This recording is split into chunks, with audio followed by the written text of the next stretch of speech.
Greetings and welcome to the channel. This is a man called Gavar, and I read somewhere that producing organic content every day is the best way to build your following. So I'm hoping to get the message out to as many like-minded folks as I possibly can. So I'm going to try to be more diligent.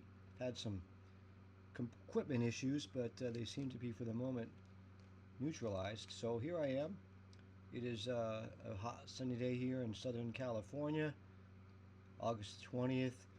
And just off the top of my head, I want to talk about this book I read a little while back. It's called The Great Taking. And before I show you this passage, just show you the book cover. This book was written by a former career Wall Street investment banker. His name is David Rogers Webb.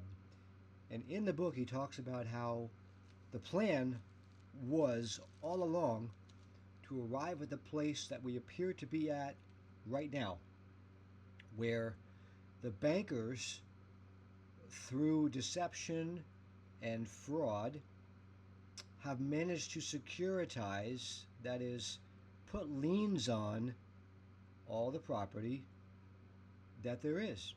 And that's how they bring about their Internet of Things, because now you will own nothing and be happy. So this book, I've read it, not recently, but I read it when I was first told to about a year and a half ago by the gentleman who maintains this website, which I've talked about previously. And the line here on their website, I'll start with this, where they say, the holder of a birth certificate enjoys the presumption of a perfected lien, meaning you have a superior claim to any other claims on your birth certificate, which is evidence of the holder's lien against the straw man. That's your government name. And it exists whether we claim it or not. One of the purposes of this material that I'm making my way through, and have almost made it through entirely now, is to bring you up to snuff and understand how they constructed this thing.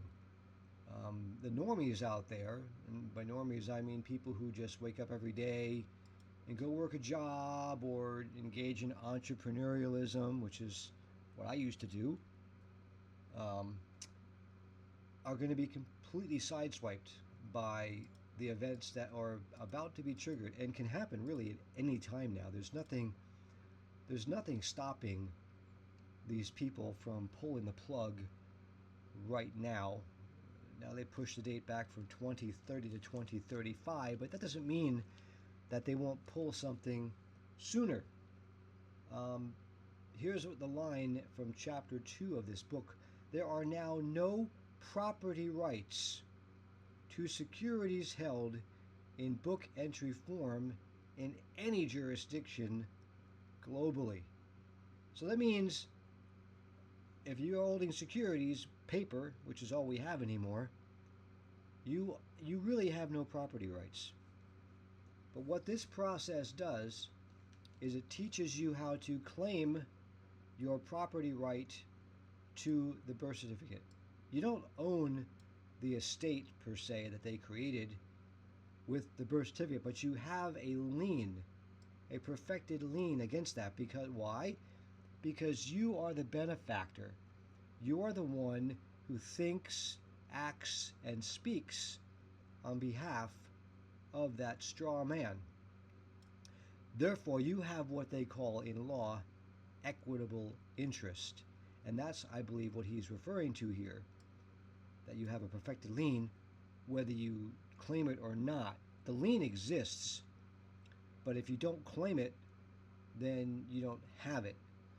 So without getting too complicated, what the government did, step by step, slowly over a course of decades, was they created a situation where our money wasn't based on some solid collateral item, commodity like gold or silver, but it is now collateralized by the pledge of your labor.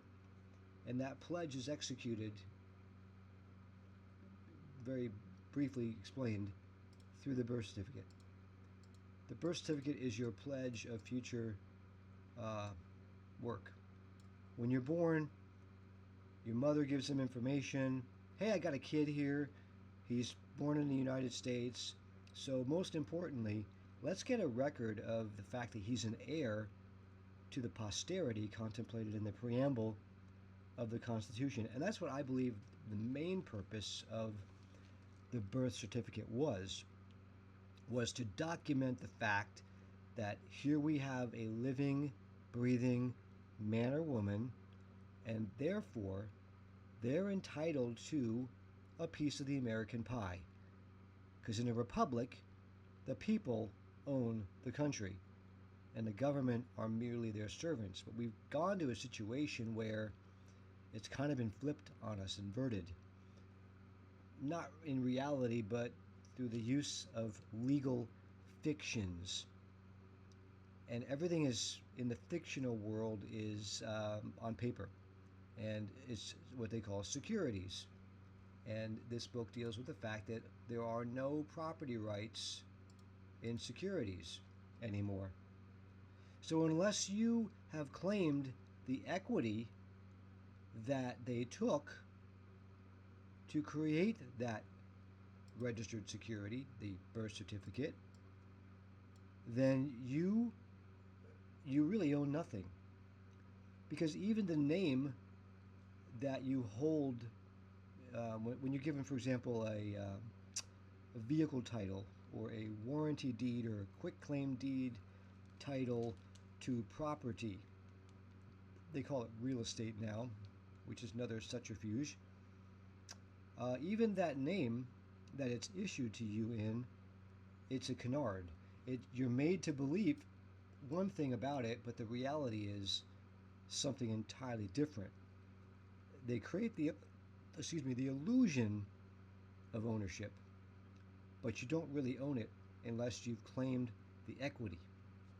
So I don't want to get too deep in the weeds here, and I want to make just a very brief video so I can start getting busy creating organic content, start getting some more subscribers, some more followers to follow me as I go about reclaiming that equity, right?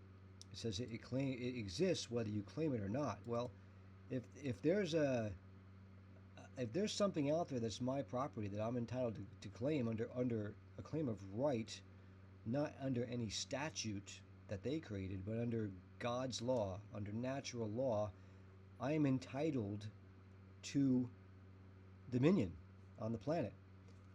The original trust of Genesis, the Genesis trust, he granted men and women dominion over the planet. So how is it we ended up subservient to corporations and banks and governments? How'd that happen? Well, we got swindled because they put forth this birth certificate process, which I believe, as I said, was really only to give you a claim to your estate. And then when you fail to claim it by the time you're 25 years old, they file paperwork and they claim it. They say it's abandoned, and they claim it. And then they use it as collateral for their fiat currency. So understand this, brother, sister. When you are being paid at a job with Federal Reserve notes, you're not being given money. You're being given money of account, and that's not money. And the commodity it's backed by is your own estate and your own work. So what they've done is they've captured your economic energy and your inheritance, and they put it up on the block as collateral. And until you claim back that equity interest in that birth certificate, you don't own anything. It's all held in trust, and you are granted use through the use of legal titles. I hope that makes sense. I'm going to quit it there, keep it around 10 minutes. because the average attention span of the average American today is, I believe, what, 5, 6 minutes? So I'm already over. So please like, share, subscribe as you follow and watch a man called Gavar get his stuff back. Links in the description to support via Venmo, or I think I have Zelle now as well. And I'm going to be bold and audacious in saying I am looking to launch a nonprofit, a eleemosynary charitable organization. Eleemosynary is just a Latin word, from a Latin word, which basically means charitable religious organization. We're going to grow food and give it away, feed poor people, feed hungry people, and we're going to study the sacred scriptures, and it's going to be a hoot. It's going to be a great time. And right now I have the opportunity to kind of host people that want to maybe try out for a position on that team. So if you're out there and you're looking for a place to be and a place to get your hands in the dirt and grow some healthy, clean food and live off grid away from this crazy society, please reach out. Contact information is going to be in the show notes. And I thank you most graciously for your time today. Shalom, shalom. Man called Gavar, out.